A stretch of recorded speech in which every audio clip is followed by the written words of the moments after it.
We, the jury, unanimously find the defendant guilty.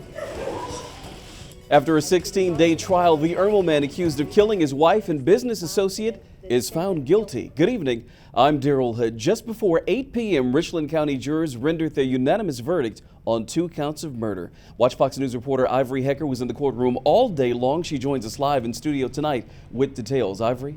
Daryl, Brett Parker remained emotionless as the verdict was read that he is guilty of shooting and killing his wife Tammy Jo and friend Brian Kapnerhurst. We heard gasps in the courtroom, including sobs by his daughter and hugs by the family members of the murder victims. Here's a look. In the case of the state versus Brett Parker, as to the charge of the murder of Tammy Parker, we, the jury, unanimously find the defendant guilty. As to the charge of the murder of Brian Kapnerhurst, we, the jury, unanimously find the defendant guilty. Signed by the foreperson, number 35, on May 28, 2013.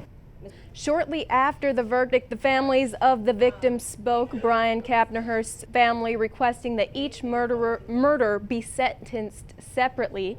Tammy Jo Parker's family then spoke, requesting Brett Parker be sentenced to life in prison without parole.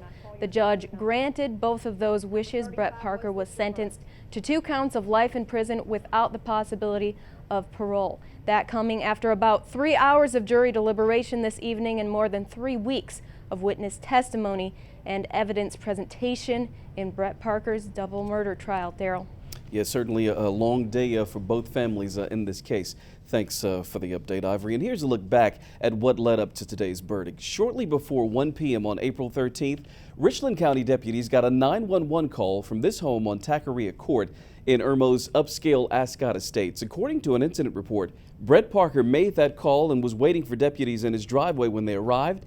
Investigators found Parker's wife Tammy Jo and Brian Kapnerhurst, a family friend, shot dead inside. Parker's attorney, David Fedor, says his client acted in self-defense when Kapnerhurst was invited into the home that day.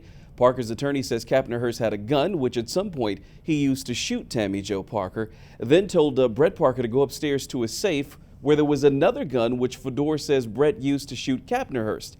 After months of investigation, Brett Parker turned himself in to Richland County deputies in July of 2012. The following August, he was indicted on 2 counts of murder.